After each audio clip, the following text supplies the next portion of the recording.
Hi guys, it's Angel, and this is Italian Week at Cooking with Angel, part of the S&D podcast channel as well. So thank you if you're watching or if you're listening. I really appreciate it. I know some friends have been looking forward to the Italian Week episode. It's been long overdue, I guess, but I just wanted to make sure I got it right for you guys, and I felt comfortable doing it. Plus, we had a bunch of guests. So, in any case, today we're going to do some spaghetti and meatballs, and also I'm going to make some really quick and easy cannolis. So, I've never made the cannolis before, but I got this really good recipe online, and I'll share it with you guys as well. And I think it's going to be really good. I did attempt to make my own pasta, and it wasn't bad. Like, it tasted good, it was right, but unfortunately it didn't really have like the right shape, so it didn't look the way that it should.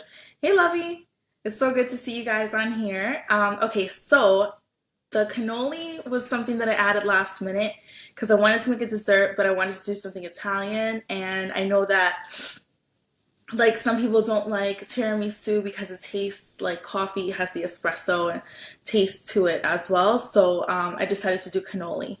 I'm going to start with that only because it has to be refrigerated for a while before you can fill the shells. And I didn't buy cannoli shells. What I bought was actually, I'm going to show you what it is. I have it in the freezer right here. It's this. These are the puff pastry shells, Pepperidge Farm. These are really great. I bought them by mistake and I used them. I made like a guava with like a cream cheese top filling. I did post that on the page. Yeah, Isaac and Lillian. And they were delicious. So what I'm going to do is, since they were so good, I really enjoyed them, I'm going to put the cannoli filling inside of this, which is super fast and easy. You could also buy cannoli shells already made, or you can make them yourself if, that's your thing. But this is what we're going to do today. Okay, so for the cannoli cream recipe, it's something that it says it's only going to take about 5 minutes to make. So we'll see about that. But in any case, these are the items here that we need. It's going to be a half a cup of whipping cream, a 15-ounce container of ricotta cheese, strained. Powdered sugar is half a cup, half a teaspoon of vanilla, a quarter teaspoon of ground cinnamon, and a third cup of mini dark chocolate chips. So the first thing we're going to do is get a bowl, and then we're going to put in, well actually the first thing we're going to do is strain the ricotta. That's what it says to do first. So all you're going to use is this kind of strainer. Hey, Kayla. Which you could, just sit it in the bowl as long as there is some distance between the bottom of the bowl and the actual strainer. And I'm going to use a similar one for the powdered sugar as well. So we sift it using these kinds of things. Okay, so here's the ricotta cheese. Okay. This is my first time making this, so if it tastes bad, I'll let you know. But it should be good. It looked like a really good, easy recipe. So we're just going to strain this guy first. Let's just rinse this. Okay. So I'm going to pour it right into the strainer. And then I'm going to use my spatula, if any of it is, well, actually it all came out really, really good. Great. Now, I'm just going to push this down into here. I'm going to use the bowl to help me. And the reason that we're straining this first, hey, Marisol, Dios te bendiga también, thank you. And Bobby, hello. Okay, so the reason we're going to strain this first is so that it's actually like more of a creamy consistency, not too watery for the cannoli filling. And I'm just going to push down like this with the spatula to get whatever liquid I can get out of here. And this is just the regular ricotta made with whole milk. We're going to let it sit for a little bit too, and hopefully some more of the fluid will come out during that time. Okay, then the other thing we're gonna make is sauce from scratch, Italian sauce, and we're gonna make meatballs from scratch, which is great. I love making my own meatballs. You could add, if you wanted to, different kinds of meat. You could use this recipe for like a turkey, ground chicken. If you don't eat beef, I'm gonna use beef. You could add some pork to it if you wanted to the beef. Pork and beef are used a lot together in Italian cooking, so you could do that as well. I am not Italian. I'm half Spaniard and half Puerto Rican, but I did grow up with my godmother for a few years of my life, and she's half Italian. And she had some really good friends from Italy, and we used to go over sometimes to their house and watch them cook and things like that. And so I picked up a couple of tricks along the way, so I'm going to share those with you today. Okay, so the ricotta is just hanging out. Pretty much not a lot of liquid came out. Actual ricotta came out, so that's not very good. That's not what we want. So what I'm going to do is I'm going to just put the rest of the ricotta back in here, and I'm going to let it sit by itself for a little while, and then maybe some of the fluid will come out on its own doing that. Okay, so I'm just going to throw these guys back on here. Hey, love. Okay, so I'm just going to push it down a little bit, and maybe some of the liquid will come out on its own while we're waiting. Okay, so in the bowl, you're going to add the cream. The cream is heavy whipping cream. They sell this at the supermarket. You can use this if you like to make your own whipped cream. And it's just going to be half a cup. So I'm going to use my glass bowl here so that it's not like super loud, even though it'll probably still be loud. And I'm going to whip it until it has peaks, which the reason they want you to use like the mixer, the hand mixer, or if you have like the KitchenAid mixer or something like that, is because it is hard to make whipped cream by hand, you know. All right, so we're going to do half a cup. Where are you? Oh, here we go. Okay. And for me, I like to jump around the kitchen doing different things to try to help make sure everything's done at the same time. So I'm going to make this, and then I'm going to put it in the fridge for dessert. This is the cannoli filling. Okay, and that way, hopefully it'll be nice and cool. The pastry shells, I believe, take 18 minutes to cook, and then you gotta cool them, and then you can fill them up. So you got a lot, probably like 20, 25 minutes at least for that. Okay, and let me just cover this meat here. Okay, now we got this in here. I'm going to put this all the way on high, but I'm gonna do it gradually. And you're going to want to put it in first before you start the mixing, because you don't want it to splatter everywhere.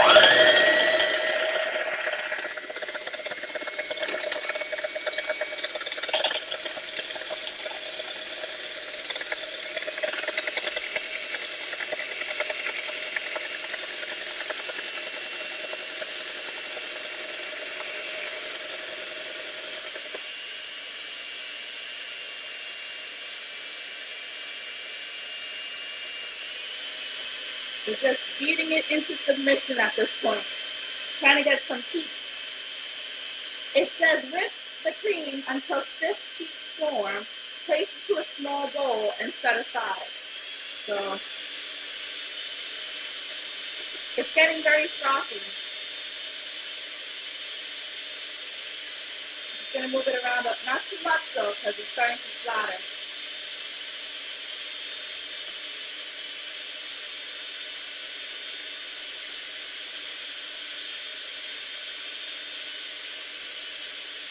This is like an easy whipped cream, like if you wanted to make your own. And then you could put whatever you want in there. It's starting to come together.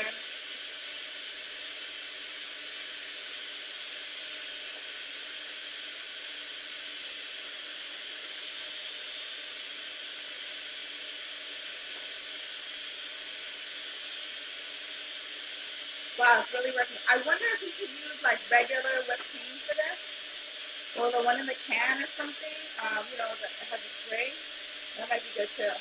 All right, this is pretty much done. I'm gonna do it for a minute. Okay, so now you can see, I'm gonna bring it a little bit closer. Hey, Ronnie. I don't know if you guys can see it, but this has the stiff peaks that have formed. So this is done, and we're gonna just set this aside.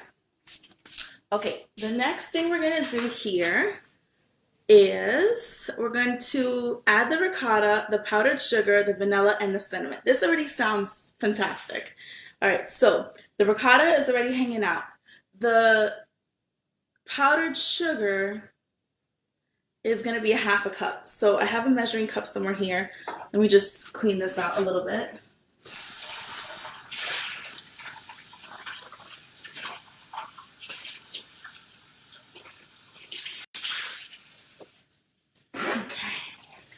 So I'm very excited to announce that next week we're going to have a special guest, my friend Carmen, and she's going to do some Chinese food with us, and we're going to do veggie fried rice and also chicken with broccoli and bubble tea. So I'm really excited about that. I actually haven't had Chinese food in a really long time because of all this quarantine stuff. And I believe all of the Chinese restaurants in my area had closed because the main like manufacturing area for them was no longer working. So they didn't have any supplies. Hey Chris, hey Jonathan, so good to see you guys on here. So okay, I'm gonna put the half a cup of powdered sugar in here. This is the cannoli filling. Oops, that's a lot. Okay, there we go. That's good. And then I'm going to put in the vanilla, which is half a teaspoon. I have my little, these guys are really good. They're very helpful. So half a teaspoon of vanilla. Where's my vanilla? It's right here. I'm going to mix it up. I always mix it. I don't know why. Probably something I picked up along the way. Okay, so there we go, very nice. That goes right in there. And then we're gonna add the cinnamon, which is a 1/4 teaspoon of ground cinnamon. I don't know if I have a 1/4 teaspoon one here. So I'm just gonna dry this up, and then I'm gonna add half of this for the cinnamon, which is really not a lot. It's just like a little tiny bit. I'll do this over the sink real quick.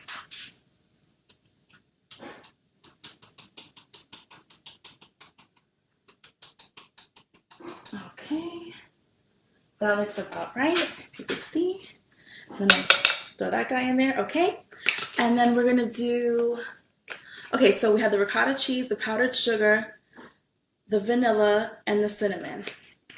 All right, cool. So I'm gonna put in the ricotta cheese right now. And I don't know if any of the fluid came out. Yes, it did, which is really nice. So that's good. I'm just going to give it a little squeeze. Some of the water from the ricotta came out. So that was really good that we just let it hang out for a little bit. Okay, dump it in there. It's still a little wet, but this has to be refrigerated for a while before we can use it. So I think when it refrigerates, it actually starts to harden up a little bit. Okay, so in the same mixing bowl, add the ricotta cheese, powdered sugar, vanilla, and cinnamon. Mix on medium speed until well combined, about 1 minute. Then fold in, oh, whoops. I already added the whipped cream. Okay, well, let's see how this works. Okay, let's do this by itself. This is why it's good to do things, you know, before you do it live. But that's okay. This is fine. Don't worry. It'll be good. Oh my God. Okay.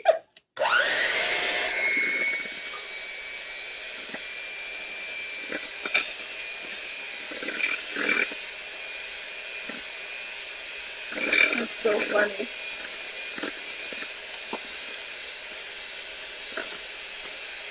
I swear the show is hilarious. I always have like the best intentions of it being like really serious. And it ends up being I Love Lucy. I don't know why. I think it's just who I am as a person in general. All right, has to be a minute. I don't know if a minute has gone by yet though.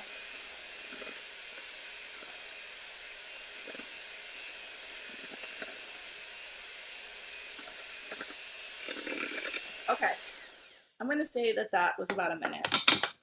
About.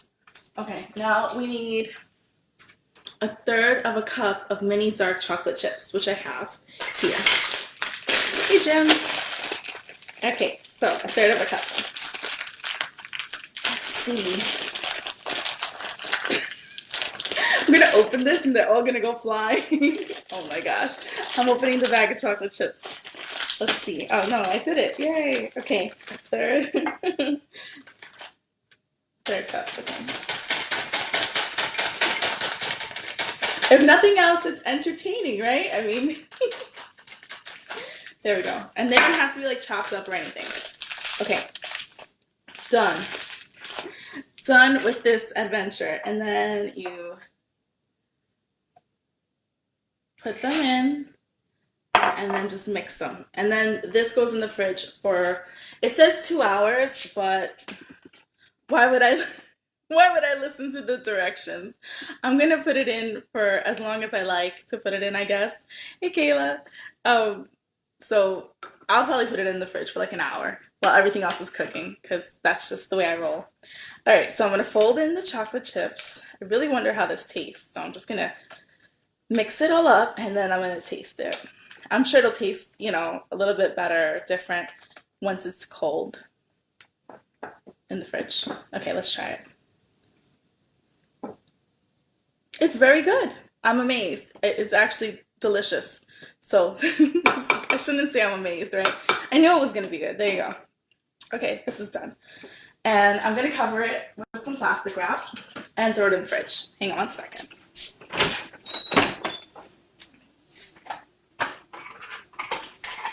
Okay. The next thing we're going to make is the sauce. Because the sauce takes a long time. Like I said, I tried to make the pasta yesterday and I was able to make the dough, but I didn't have anything to really shape it with. So I think that maybe if I don't know if you guys have seen that show, Pasta Grannies. Hey Jared, how you doing? I don't have you guys seen that show, Pasta Grannies. They show a lot of grandmas who make their own pasta and they make all different kinds. And what they do is they usually have like a mold or some kind of cutting mechanism. So like if you're making, let's say, ravioli or something like that, that you're going to use a pastry cutter. So I didn't have that actually. And then I didn't have the ricotta cheese until today. So it was a whole thing. But I would love to make pasta for you guys one day and for my family as well. And I'm hoping that once I do that, I'll be able to sneak in, my kids are not here, so I can say this. I can sneak in some vegetables into the pasta and they won't know. Right now we use the veggie pasta, the one that you buy at the store. But I think even if you wanted to save money, let's say, and make your own pasta at home, it's really inexpensive because all you need is the flour, an egg, and some water. Maybe a little olive oil if you want. And so let me show you the dough that I actually wound up with. It was very big. I ate some. And then we wound up having a fiasco where I had to throw some away. But I digress. So the pasta, it does look like this. This is the dough.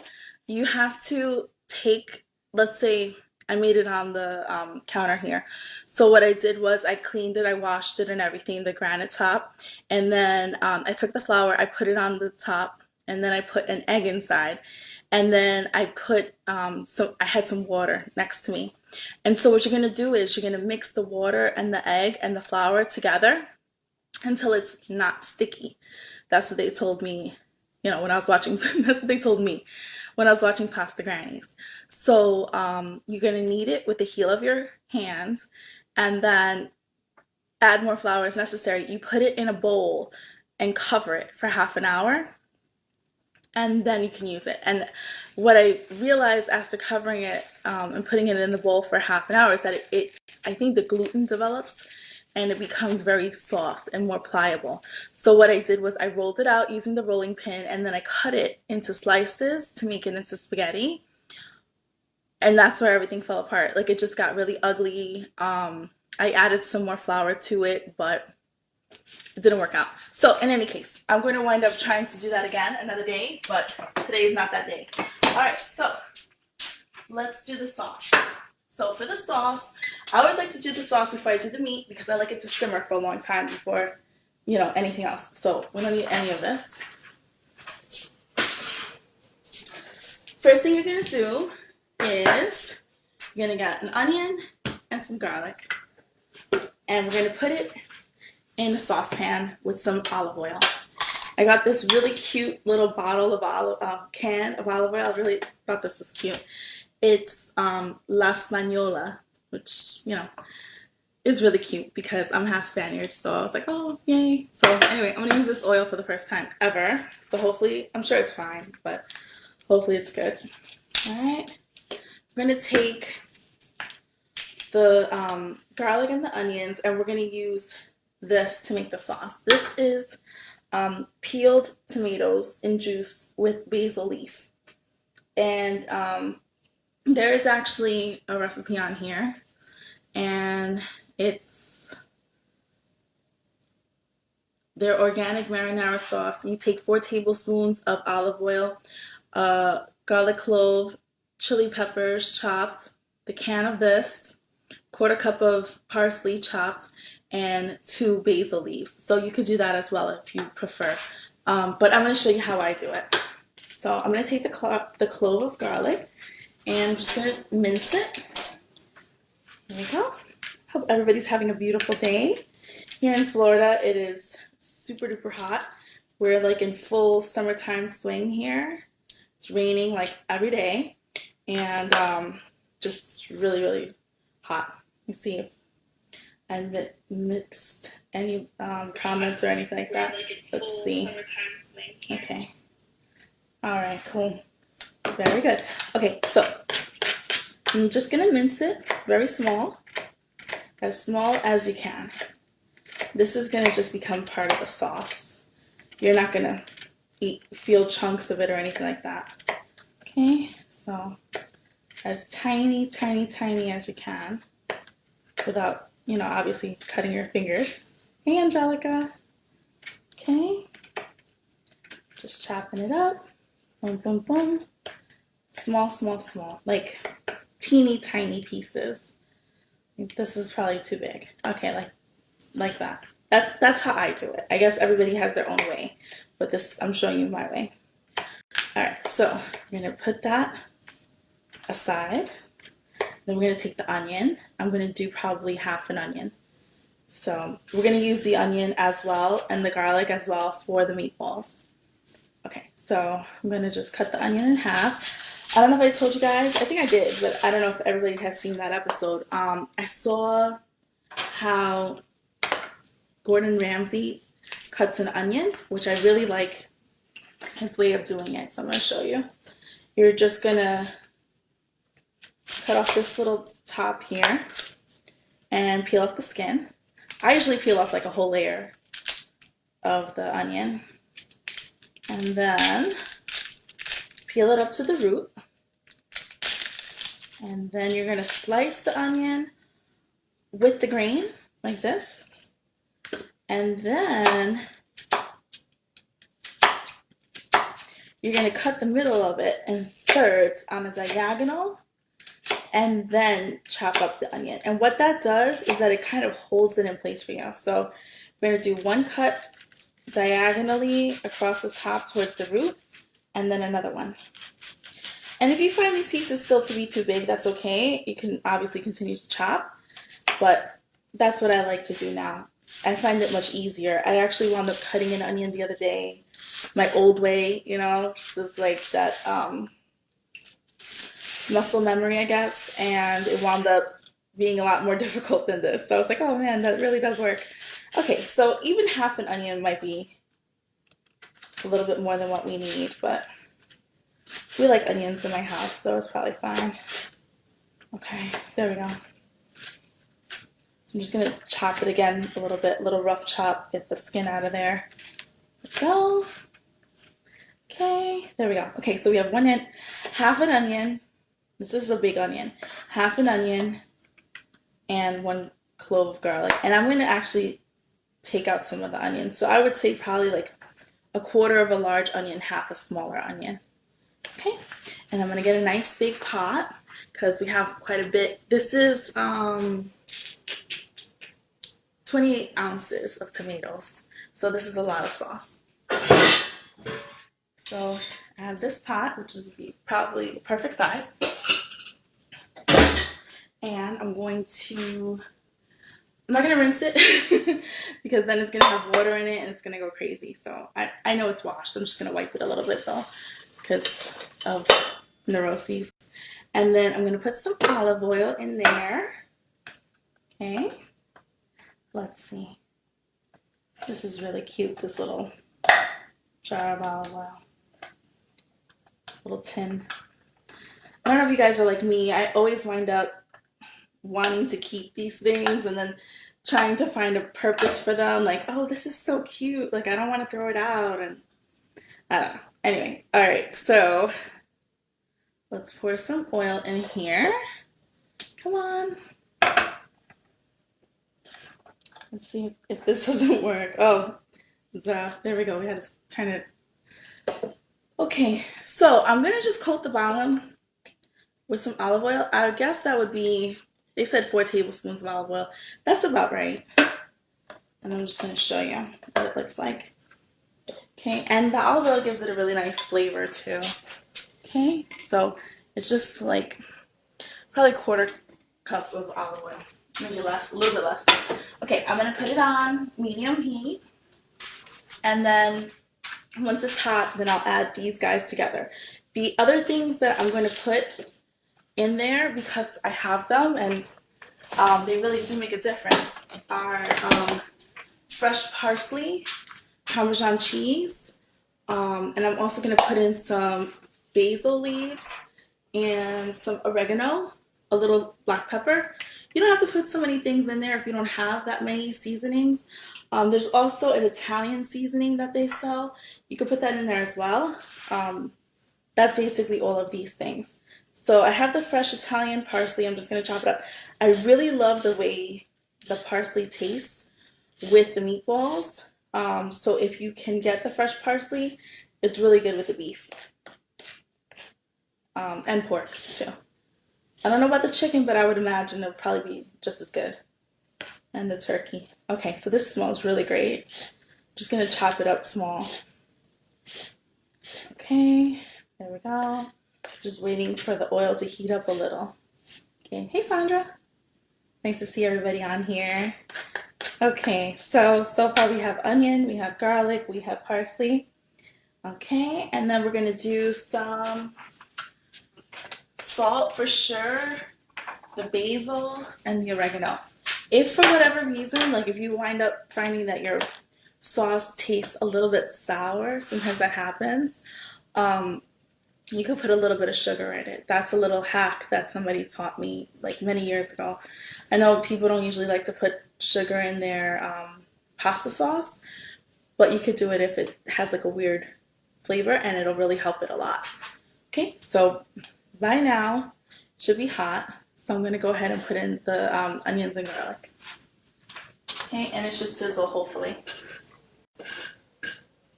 Okay, I'm going to let it cook for a little bit. They say that when the onions are translucent, then I can hear it sizzling. When the onions are translucent, then it's ready. And then you can put in the tomato sauce with everything else. Okay, so while that's doing its thing, basically what we're going to do is the meatballs. And for me, just a general rule of thumb, what I like to do when I'm cooking is I like to put whatever seasoning I have in one part of the dish into the rest of the dish. So let's say, hey Chris, let's say I'm making pasta sauce and then I'm making the meatballs. I'm going to try to mirror similar, if not exactly the same seasonings in both, so that the flavors kind of unify and it makes the dish more like uniform. So I have my meat here, and I really do like to make my own. I make my own hamburgers usually as well. I just feel like the flavor is a little bit better if you do it yourself. All right, and these guys are doing their thing here. Again, once they're see-through, then I can add the sauce. All right, so what I'm going to do them on the side, is I'm going to use some of this chopped up onion for inside the meatballs, as well as another clove of garlic. I'm going to put it inside the meat, and some parsley. So let's see. I want it to be really small though, the onions that are going to go inside the meatballs, because that way they get like cooked inside the meat and it actually tastes really, really good together. It's kind of like my secret. All right, so I'm just chopping them all up. Boom, boom, boom. And again, if you're just joining me, next week is going to be an Asian week. We're going to do chicken with broccoli, veggie fried rice, and boba tea, the bubble tea. So that is going to be really fun. My friend Carmen is going to show us how to make all of that. I don't know how to do any of those things. So I bought a wok many years ago. I've used it like once or twice. And so that'll be really fun. I get to use it for the first time living here in Florida. So, okay, so there you go. These guys are doing their thing. And I'm going to pour in the sauce.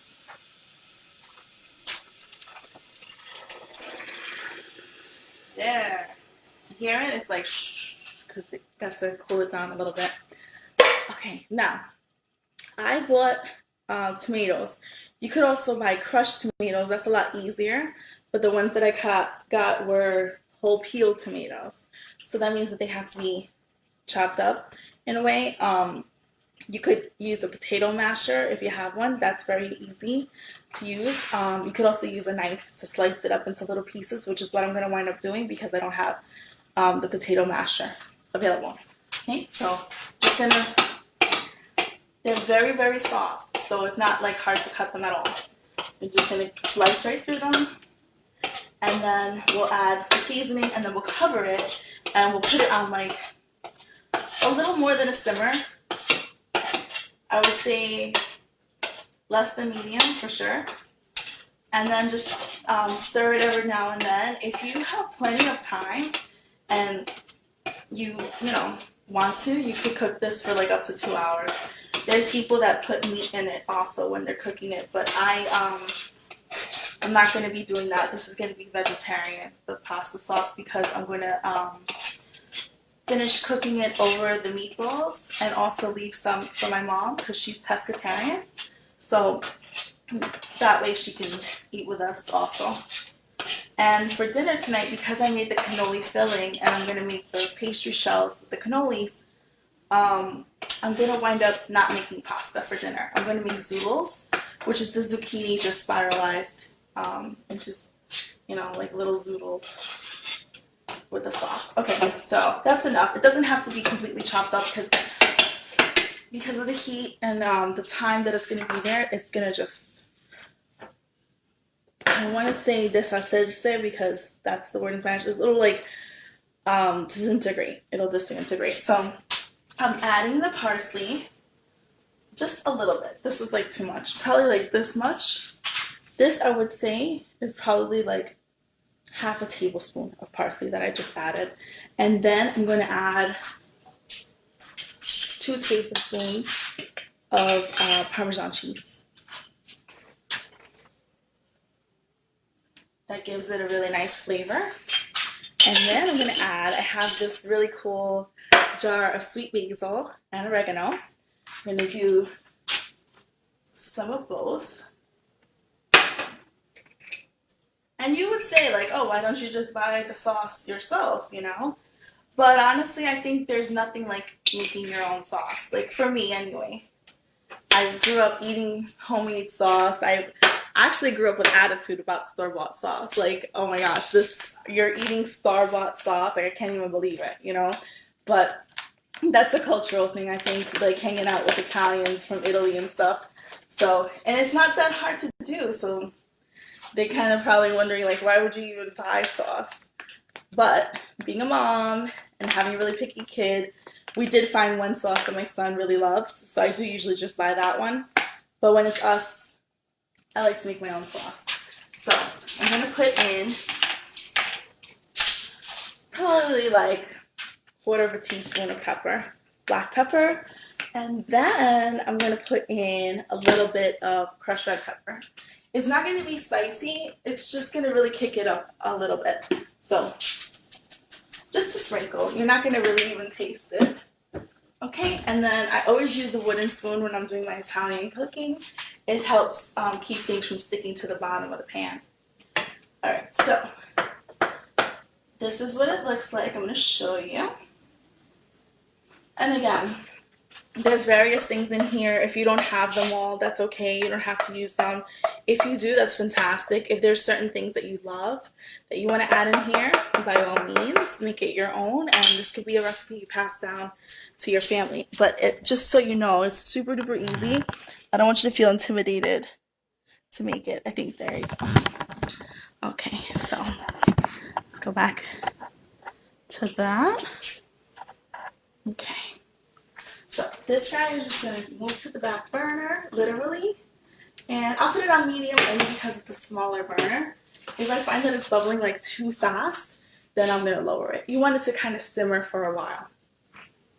And again, if you have a sour taste or something like that, you could put a little bit of sugar in it. Just don't tell anybody that you did that. Nobody Italian can know because they'll be like, what? Are you kidding? Okay, so I got the meat here. And I have some parsley. I'm going to add a little bit more parsley. Okay. Hey, Chris. Nice to see you. Another Chris on here, too. Okay, guys. So I'm going to just chop up the rest of this parsley, take out the stems. I also have dry parsley that I use sometimes in the meat. Hey, Omar. Just because sometimes I prefer to do it and I don't always have fresh parsley in the house. So the dried parsley works just as good. Okay, so there we go. And it doesn't have to be Italian parsley either. Regular parsley tastes good too. Alright, so I got the onion, I got the parsley. I need another clove of garlic, which I have right here. And I like to also mince this garlic as well. I like it to be very small. Here we go. And I'm going to transfer my defrosted meat to a bigger bowl. So just so you know, sometimes when I make like Mexican or some kind of meat sauce, let's say, I can get away without defrosting the meat. I can just, cook it as it goes. It starts to defrost and stuff like that. But when you're making the meatballs, because you're going to be, shaping and forming it and stuff like that, you really want it to be completely defrosted if possible. Just makes it that much easier. Okay, so there we go. To me, this is like super, like a muscle memory at this point. Hey, Chelsea. Okay, so I minced up the garlic. Chelsea is going to be visiting us with her husband, Izzy. So I'm already thinking like recipes and stuff like that. Like, okay, what are we going to make? Stuff like that. So that'll be really fun. And I asked her to make something for us as well. She makes a really delicious turkey taco dip, like ground turkey. I got the recipe from her and I made it for my job when I was working at Lockheed Martin. And honestly, there were people who were like, oh, you gotta make that again. When are you gonna make that? So that is definitely a hit. And I asked her if she'll make it for me. She said yes. So I'm really excited about that. Okay, so here we go. So I'm just going to transfer all the meat that's defrosted into the bowl. Then I'm going to do this onion that I have here, the parsley that I have, and the garlic. Here, let's clean this up a little bit. Okay. Okay. Put that on the spoon rest. Just to make life easier. Okay, there we go. Then what we're gonna do is add an egg, just a whole egg. What the egg does is that it helps the meatballs to bind together. So I always add, I just throw it right in there actually, right in there. Okay, we don't need this knife. Just rinse my hands real quick. And then I'm going to add my breadcrumbs. I would say about half a cup of breadcrumbs, and this is about 1.5 pounds of ground beef. So let's see, breadcrumbs, half a cup. These are already seasoned. This is Italian seasoned breadcrumbs. And the good thing about the breadcrumbs is not only that it gives flavor to the meatballs, but it also makes it stretch. So if you wanted to add, let's say, you know, a couple of people to the dinner table, you don't have to worry so much, you know. All right, so the egg is in here. The breadcrumbs, I just get in there with my hands.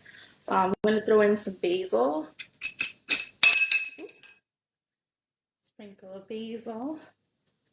I would say probably half a tablespoon of basil. It really just gives such a nice flavor to the meat. And then you're going to add some Parmesan cheese to this also. And again, we're just repeating the ingredients again. There we go. Okay, that's like 1.5 tablespoons of cheese. It's going to be delicious, let me tell you. This comes out fantastic. And if you have the Italian seasoning, you could add that as well. I mean, there's really not much that you could put in here to make it taste bad. Some people add fennel. That gives it a different taste, but it's also very good, especially if you like fennel with meat. And there we go. I'm just mixing it so that it's all uniform. And then I'm just going to roll them into little balls. I'm going to put them in the frying pan. And then when I was watching the pasta grannies, they were frying the meatballs with regular vegetable oil, which I thought was interesting because I've only ever fried them with olive oil. But I guess, you know, they're the experts, so we could do it with vegetable oil. You don't want to put too much oil in there, and the only reason I say that is we're gonna put the sauce directly into the meatballs to continue cooking them. So you don't want it to be very oily, your sauce. Okay, so here we go. All right, and I'm gonna go ahead and preheat the oven for the pastry shells so that I could show you how those look when they're done cooking as well. And again, I like to cook everything like at the same time to be ready for the same time. So you don't have to do that if you don't feel comfortable doing that, but that's what I like to do. So I just want it all to be done so I can eat. This is what the meat looks like. So everything's incorporated in there. And let me just wash my hands, and then I'm going to take out the pastry shells. I'll show you what they look like too.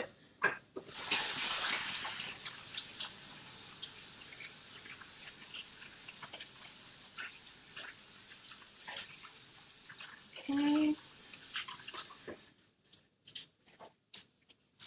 All right, so these are the Pillsbury pastry shells. Again, I used these before for, I would say, a Puerto Rican dessert, which was the guava on the bottom, and then this cream cheese mixture that had sugar and vanilla in it. If you want, you can look at my page, or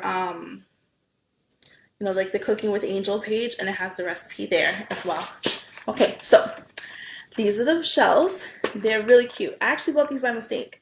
I meant to buy pastry sheets, but the supermarket didn't have them. So this actually turned out to be a really happy accident for me. And when we opened them, my mom and I were like, what is this? Didn't really understand how it worked, because what's going to wind up happening is going to puff up all around. And then, let me just get this together. The middles fall out. So, okay, this is what happens here. Okay, so it looks like this sheet. It looks like crackers to me. Honestly, it does. There's 6 of them in here. Oh, this one is a little bit messed up. And what you do is They're floured. You just separate them. The part that has the perforation here in the middle, that goes up. And then, wow, the sauce smells good already. Okay, so we have 6. I kind of separate them. And we have to preheat the oven to 425. Okay, let's do that. Okay, this is going crazy, so I'm going to lower it a little and give it a little stir because it's boiling and bubbling and doing all kinds of stuff, which is good. But again, you want it to be more of like a simmer. So I'm going to just, I lowered it. There we go. Now it's just bubbling a little bit. I might lower it even more because it was really hot. I'm going to take it off the burner for a minute, and then if it gets too hot, it's going to have almost like a sour taste, so you don't want that. All right, so the other thing you could use these for that it says is chicken pot pie. I could see that.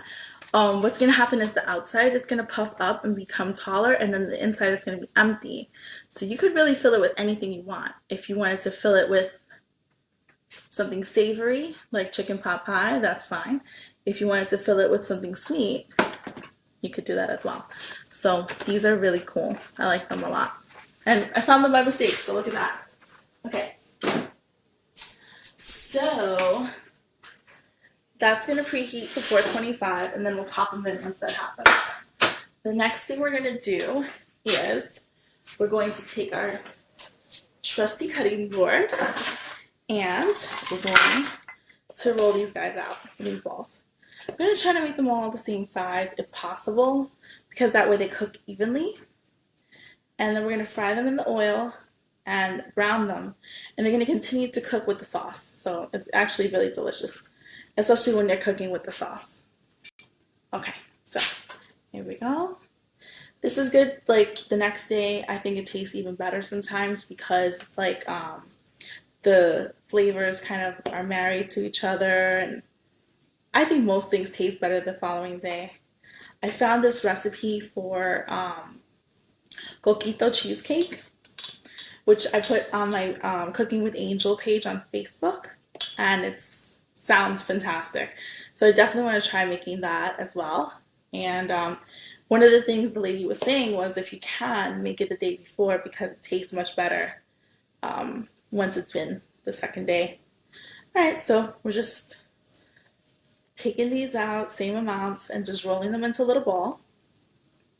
And then we're gonna, once they're all done, line them in the pan. You don't want them to get too close to each other. You could also make meat sauce in a similar way. And I usually do that, like, let's say, for example, the meat is not defrosted. So what I do is I just put the meat in the pan and then let it soften up. And then you could put water in it to separate it. My friend Mercedes told me about that. And what you do is you add water and then it kind of like starts to separate and then you stir it. And that's really cool too. So those are different things you could do. Like, let's say you want to have Italian, but your beef is not defrosted, or whatever meat is not defrosted yet. You could put it in the pan first. And then once it gets softer, then you add the seasonings and everything else and the sauce and stuff like that. But you could let it defrost in the pan. Or you could just defrost it in the microwave if that's, you know, something that you like. I'm not a big fan of the microwave, so I try to find alternatives. Okay, so as you can see, this is a lot of meatballs. This is going to be definitely leftovers for us. And right now I have 14. So, you know, it is what it is. And you could freeze them after you cook them if you wanted to. There's like a whole bevy of things that you could do. It's, you know, make it your own. Absolutely. I know some people like lamb. Like if you wanted to do like a ground lamb, it's just endless. So, but the point I think is to not be afraid to do it. And I think a lot of times, like for me, if I have never made something, I'm already like afraid to make it. You know, I'm like, oh my gosh, this is going to come out so bad. And this has really been an opportunity for me to say like, okay, I'm going to try it, you know? So yesterday I made my own pasta. Was it a success? Some might say no, but we ate it, it tasted good. It was just ugly.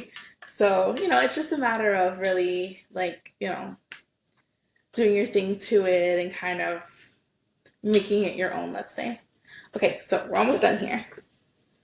All right, we're just rolling and rolling. If you're just joining us, we have a ton of stuff in these meatballs. We have Parmesan cheese, garlic, onions, breadcrumbs, an egg, pepper, salt, basil, oregano, fresh parsley, just all kinds of stuff. So, and again, put in what you have. If you don't have it, that's okay. All right, so here we go. They had this thing, one of the pasta grannies, and she had like 3 ingredients in her spaghetti sauce. And she's like, yeah, this is what we call simple sauce. And that was it. It was like a couple of leaves of basil, tomatoes, like the tomatoes that I'm using, the peeled tomatoes, sorry. And then she had some Parmesan cheese and pepper, black pepper. And that was it. That was the whole sauce. So, I think we shouldn't be afraid to experiment, with food, of course. All right, let me wash my hands again. Oh, yeah, I'm gonna wash my hands again. Hold on a second. It's a lot of washing because of all the eggs and the meat and things like that. And I'm just gonna use a regular skillet and then some olive oil, because that's how I'm used to doing it. But if you want to use vegetable oil or any other kind of oil, that's, up to you. Whatever you prefer. Okay, so I'm just going to put my skillets on here. My husband always calls it a skillet. I call it a frying pan. And then I'm going to put in some olive oil, because that's how I do. And that's how I grew up making this. And I'm going to heat it up. And once it's hot, then we can put these guys in. And we're going to roll them around a little bit. And then they'll be, cooking and stuff like that. And then we'll put the sauce in it and then we'll cover it. So very soon the pastry shells are going to beep. And then we'll put those in. And I believe it's for 18 minutes. So, and then we'll put in the cream once they've cooled a little bit later. So the other thing I'm going to make with this is the zoodles. I was going to make pasta, but I think the zoodles are better, honestly, because we're going to be eating dessert and, I'd rather save the carbs for the dessert.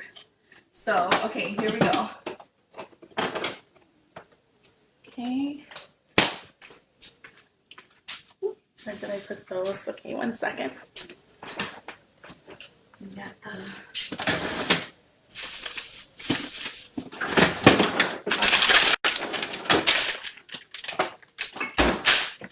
So if you've never had the zoodles before, we actually wound up having them.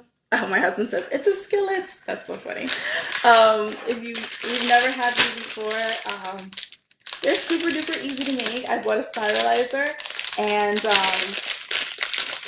that's been really, really helpful, because before I was just peeling them with an actual veggie peeler, and that takes a really long time.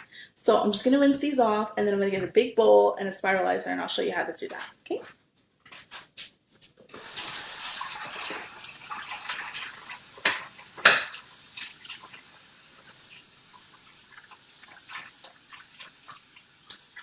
And we're going to peel them, we're going to spiralize them, skin and all.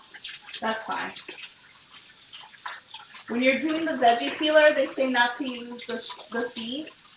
But for the spiralizer, I find that it's all really incorporated in here. Okay. So, I like to just chop off the tops of them. We get a nice big bowl. Here we go.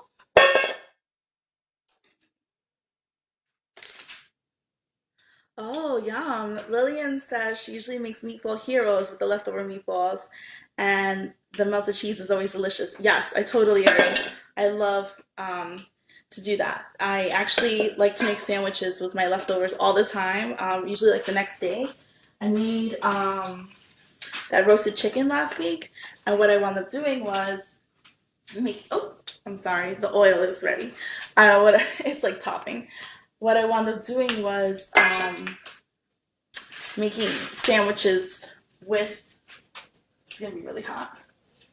Okay, with the chicken that was left over. So it had like onions in it. Hey, Benny. It had peppers in it. It had a whole bunch of stuff in it. And I heated it back up.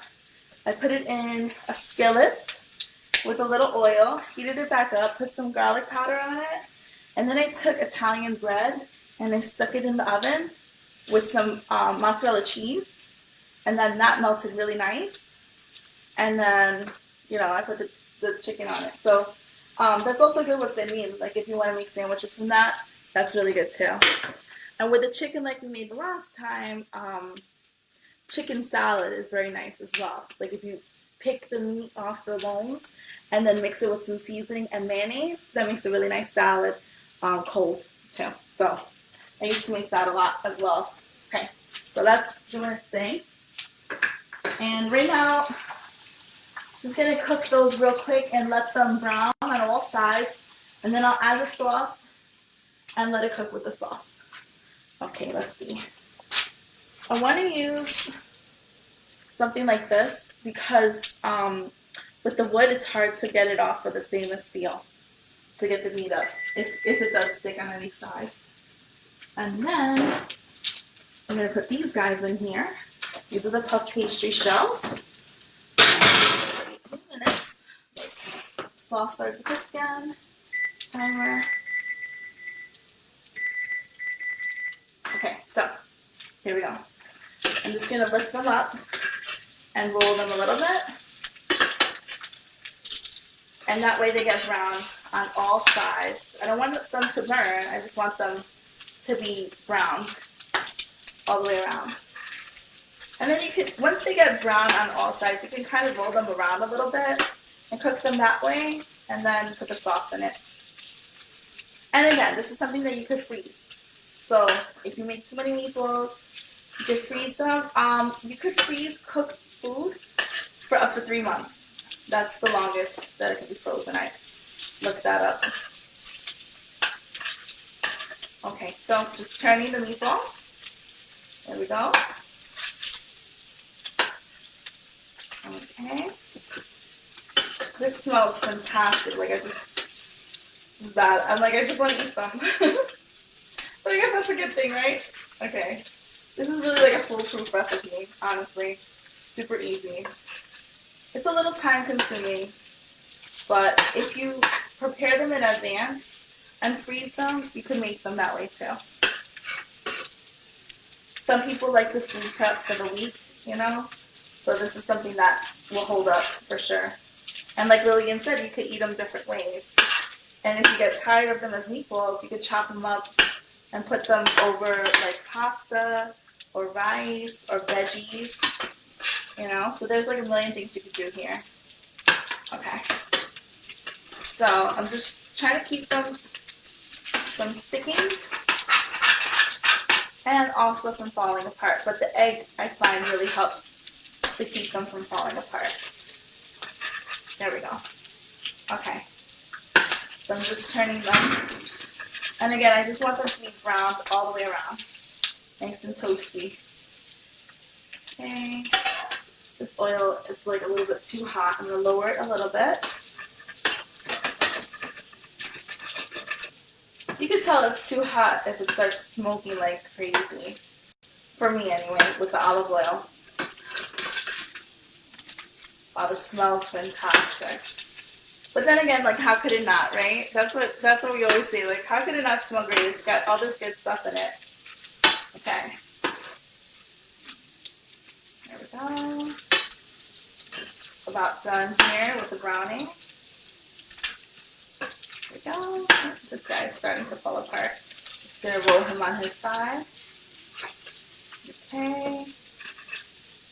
This guy. And if little pieces come off, that's fine. You know, because it's going to all be in the sauce anyway, and that's delicious. And I'm just going to let it hang out for a minute. What I will do is just put it on top of, hey Stephanie.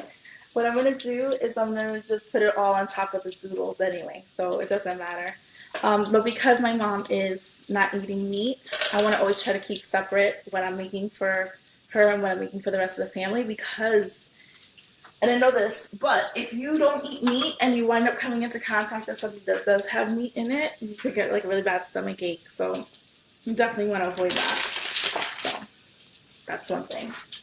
Okay, so it's very tempting to just put this zucchini on there, but I'm not going to do that. Okay, so again, this is the spiralizer, and I'm going to take this edge off. This is called the veggetti, and we're going to put this right on here. This is the adapter that holds it, and then just turn. And it makes really, really good zoodles. And I do an episode, I did it earlier with zoodles that were chili, garlic, lemon, and those are really good by themselves. But these are going to take the place of the spaghetti for tonight. So, because we're going to have canolis, and that's enough carbs and sugar and stuff. Hang on one second, let me just flip these guys around a little bit. The flame is very low. Okay. I'm actually just going to give them another minute, and then I'm going to cover them with sauce, keeping some sauce to the side for my mom's zoodles. Okay, so see how easy this is? Honestly, this takes so much longer if you use a vegetable peeler, but I was able to get this on Amazon. I think it was like 10 bucks, something like that, and it's super fast. And we like to eat these at home. It's like a super easy, fast side of veggies. Okay, I'm just going to make these. And I still have quite a few meatballs left. I'm trying to count them with my eyes, but it's not easy. 1, 2, 3, 4, 5, 6, 7, 8, 9, 10, 11, 12. So I might just save those for tomorrow. Okay, here we go. This is happening. Now I'm going to cover these meatballs. They look beautiful. I'm going to show them to you. And then I'm going to cover them with the sauce that is simmering. Or should be simmering. That's wrong. Okay, there. Alright, so this is what the meatballs are looking like. They're really pretty. And they're not cooked all the way through yet. They're just browned. Like if I was to open one. They're small, but you can see that they're not fully cooked. So what we're going to do is put some sauce on them and then continue to cook them on slow heat. Okay. And again, I'm trying to keep the utensils separate for the meat and the vegetarian side. Okay, stir this. Let's taste the sauce. Should be good. Super hot.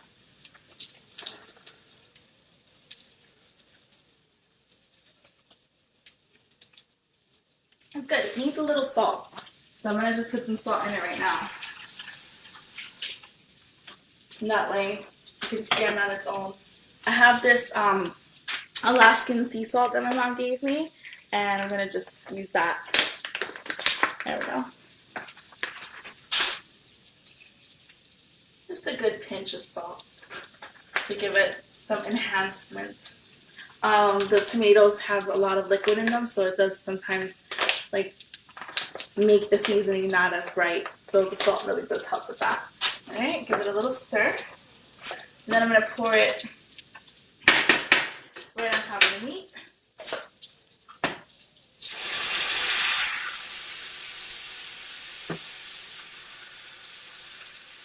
And again, I'm keeping some sauce to the side for the zoodles for my mom. And I'm not going to use that. I'm going to use this guy. Alright, now I'm just going to mix it around. Oh, okay. Mix it around. And the meat is going to give the sauce flavor as well. And they'll give each other a really nice flavor. And this is pretty much done. So all you're going to want to do is cover it and let it simmer for a little while. And that's it. That's the whole thing of the spaghetti and meatballs situation. Everything else is just going to simmer and hang out. I'm going to show you. You can see that it's covered with the sauce. Hey, Jenny. And I'm just going to cover it in really, really low heat and just let it cook. And then this is pretty much done. I'm going to also cover it and just let it really, really low heat simmer. Like all the way low, as much as you can. Let me use a different spoon rest. Okay, there we go. And that's it. And so now what we're gonna do is just take these zoodles, which I'm gonna just use my hands to do this, is much easier. And then these will go in another skillet with some water and a little bit of olive oil, and they're gonna cook until they're very soft. And then I'm gonna drain them and put them in a plate and then cover them with the different sauces. And we have about 9 minutes on the pastry shells. So we're gonna let them cool before putting them in the, put the filling in them, the cannoli filling. So, and that's about it. Another thing I like to make for like Italian cooking that's super duper easier, a lot easier than meatballs, and tastes really delicious, like people get excited about eating it, is Italian sausage. And the way I do it is I take the sausages, I do use vegetable oil for this. I heat up the oil, I chop up an onion, I put, you could also chop up some peppers, which is really nice, like tri-colored peppers, sweet peppers. I like the spicy sausages, and what I do is I put them in there in the skillet with the oil. The oil's already hot, and then I let them toast on the outside. Then I take them out and I put them on a cutting board just like this. And what I do is I split them in half so that they're like filleted. Oops, almost lost them. Okay, so they're gonna look like this. They look like this originally, then they look like this. And then I cook them on both sides so that the inside is completely cooked. And then that's really good on sandwiches, but it's also good with spaghetti too. And if you use like a spicy sausage, that's good. The sweet one is fine too. Both, either way, it's very delicious and very flavorful because the sausage is already seasoned. You don't really need to season it at all. And then you can make your sauce or use sauce or whatever. Also, for a really quick and easy like cheat, if you like penne alla vodka, there is a Bertolli penne alla vodka sauce that is like perfect, like it's restaurant flavor. It's really delicious. It's like a pink sauce, the penne alla vodka Bertolli one, and all I do honestly is just cook the pasta and then cover it with the sauce, and people love it. It's delicious. You can put some Parmesan cheese on top. Perfect. So those are some really good, easy things. Garlic bread. Everybody loves garlic bread if you're going to make like a little party. I love to do stuff like that. So those are quick and easy hacks for dinner. And then we have our cannoli stuff in the fridge. So that's going to be really delicious, I'm sure. And really pretty to look at. So, okay. Almost done with this guy. Okay, here we go. And you can see this is 2 zucchinis only, and it really is just so much noodles coming out of here. So, and this is it. This is the whole thing of noodles, and this will be enough for, this is leftover, but this will be enough for my family, like my husband, my mother, and myself for dinner. So there you go. I'm just gonna take this guy. Yeah, Lillian says she does the same thing. She makes it the sausage with peppers, onions, and a little sauce. I mean, you could do it without the peppers. If you don't have peppers, that's okay. Little garlic, little onions, but the peppers really just makes it look pretty, you know. And they say that mostly we eat with our eyes anyway. So, all right. So this is what 2 zucchinis look like. It's a lot. You can see. And what I'll do is put it in the skillets with some water and a little olive oil. And we can season it with some salt and pepper. And like I said, the last time I made it with the lemon, garlic, and chili pepper. And that was really delicious by itself. But because we have the sauce already, you don't have to do all of that. Okay. So let me get the skillet going. I just want to show you, before we end here, what the puff pastry looks like on its own. So I'm that'll be done in 4.5 minutes. Okay. So I have water that I can use from the tap.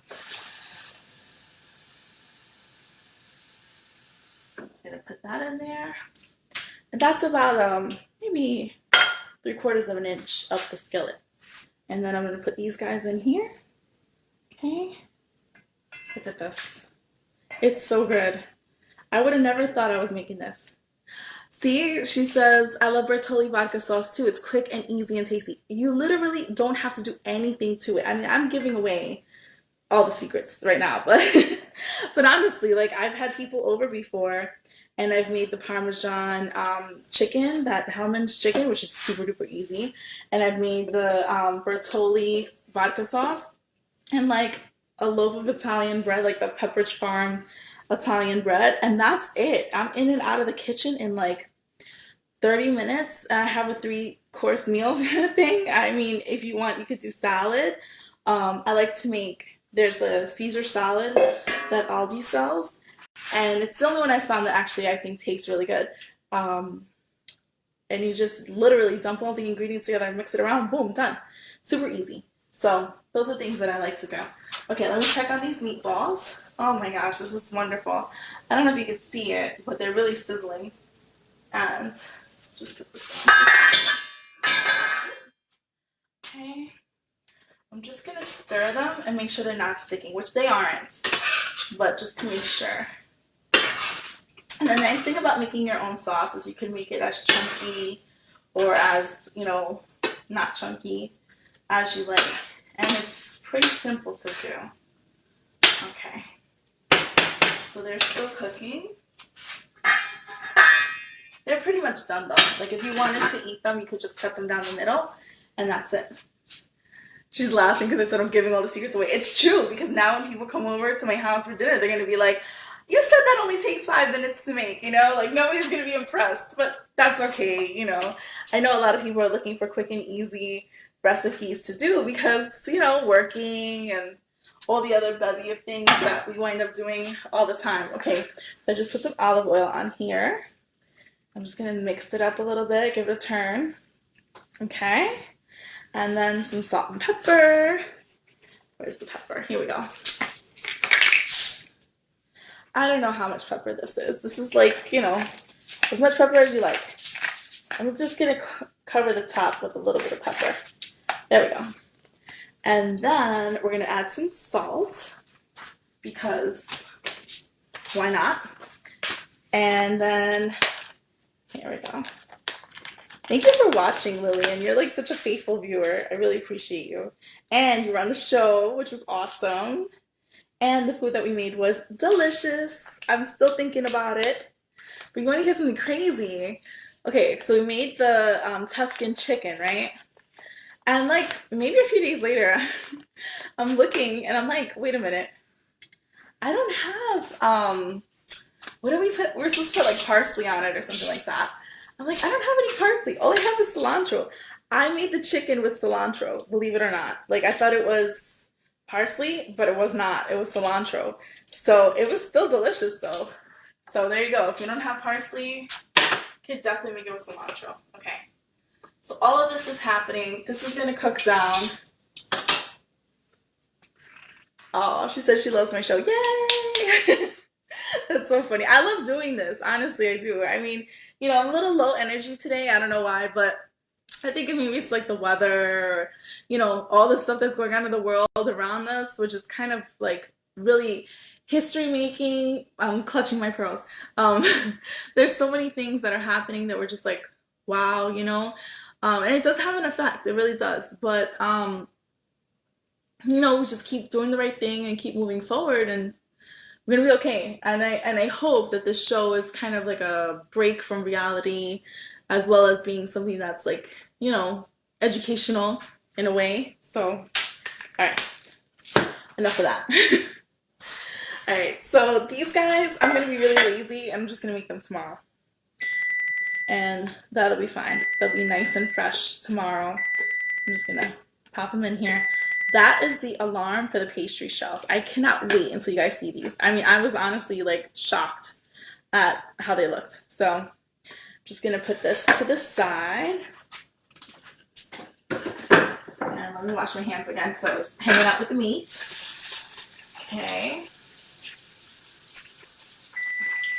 Just a second. There we go. Okay, I'm gonna turn everything off.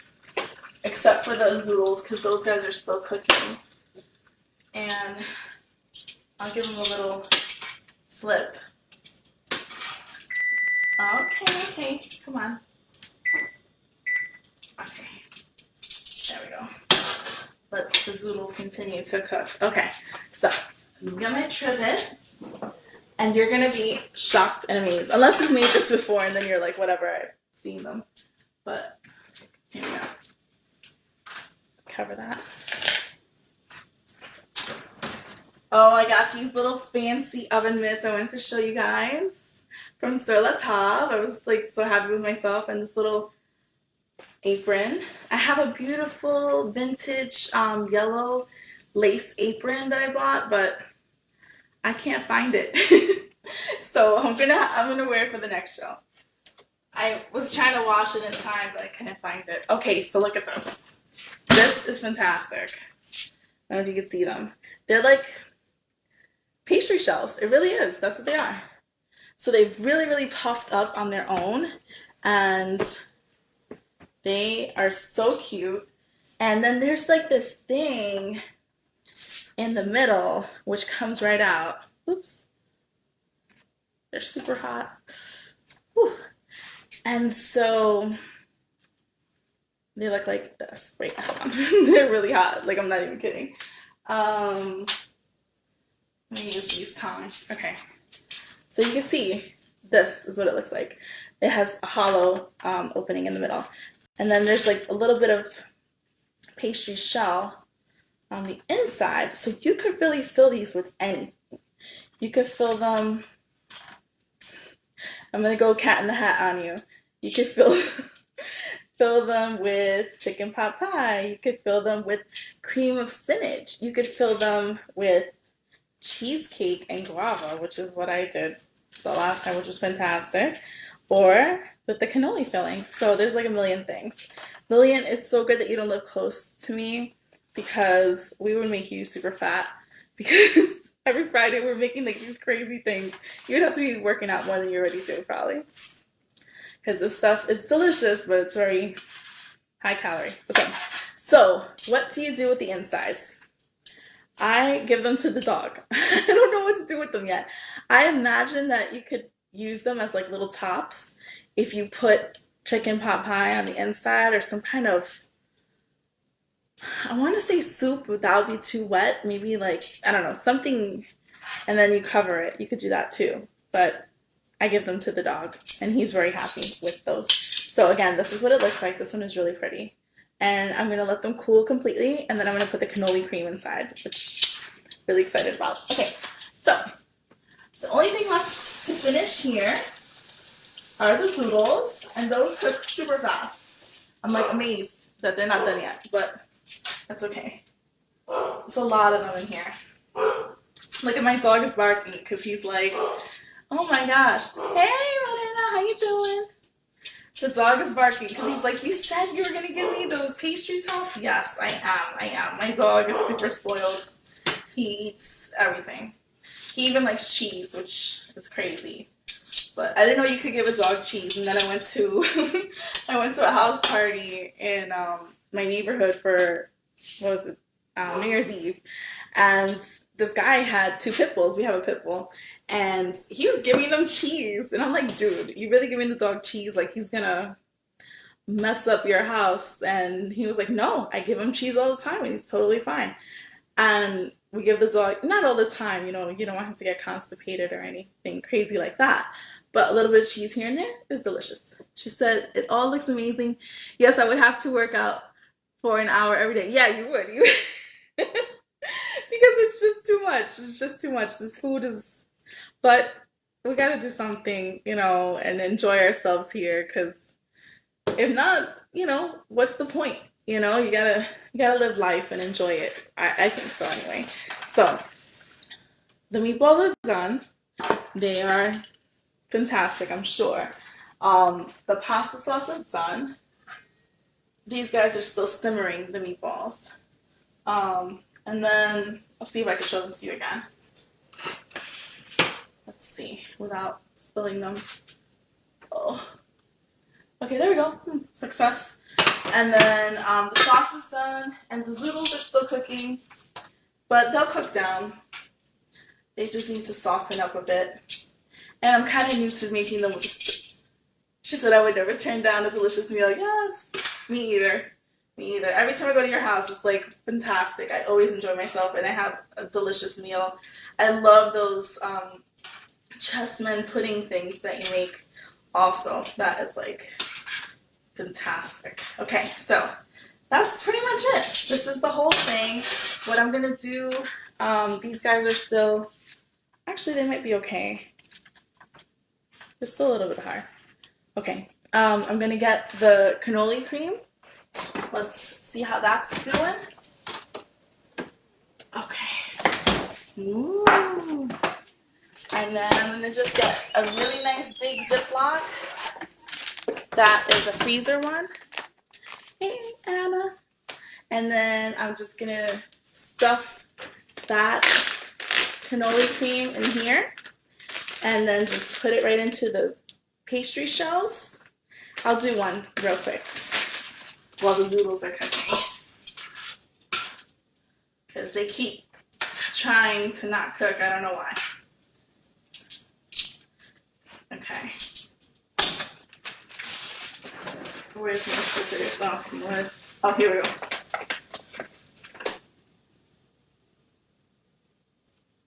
Okay. This is a pretty big hole, but I have an idea that this is going to be very thick. So I want to be able to, with the chocolate chips and everything, get it through. So that's almost an inch, a little bit less than an inch on the little entry I made here. And then I'm going to get a spatula, and I'm going to put some of this in here. I can't wait to taste it. It looks so good. Oh my God, please, I can't. It's delicious. It's a little bit more probably soft than we would want it to be, but this is good enough for us in the house.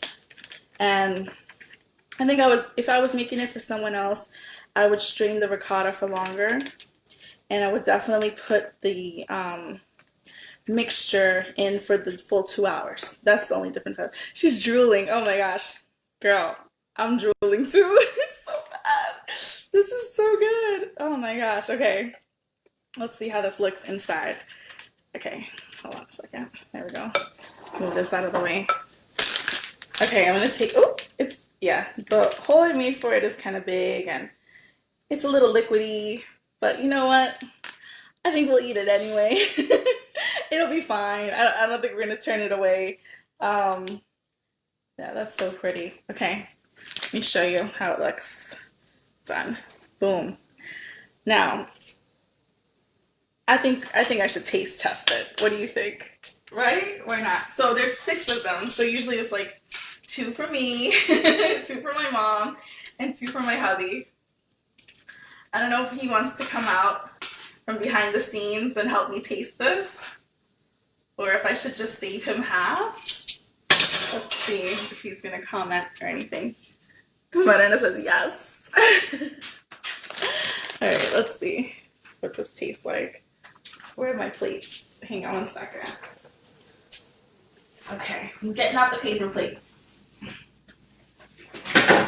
So when I take pictures of these and you only see 5 in the picture, that'll be why. You'll know why. Okay. Let's see what the inside looks like. Whoop. Almost lost it. Okay. So it looks like this. This is so cute. Like, honestly, this could be cute for like a little party or dinner party or something. But it is a little bit, the inside is a little bit softer than you probably would like it to be. So definitely put it in the fridge for the full 2 hours. Okay. So there we go. That's the inside. Oh my gosh. Let's see. Okay. Oh, it's really good. It's really good.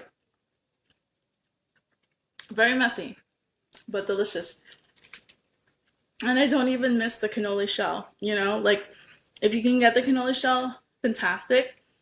But if you can't, This is really good, second best thing to do. So, okay, I think these zoodles are also done. All right, my dears. Well, thank you so much for joining me. I'm gonna have to let you go because I need to eat some of this delicious food. But it was great chatting with everyone. I really love doing this show, and I love talking with everyone. And next week we're gonna do chicken and broccoli with vegetable fried rice and bubble tea. My friend Carmen Juan is gonna be on the show with me for the first time ever. And she's a little nervous, but we're gonna show her plenty of love. And I know the food is gonna be delicious because I've cooked with her before, and she's really, really a great chef. And also just want to show you, this is what the zoodles look like when they're fully cooked. So you can see they're much softer than they originally came out.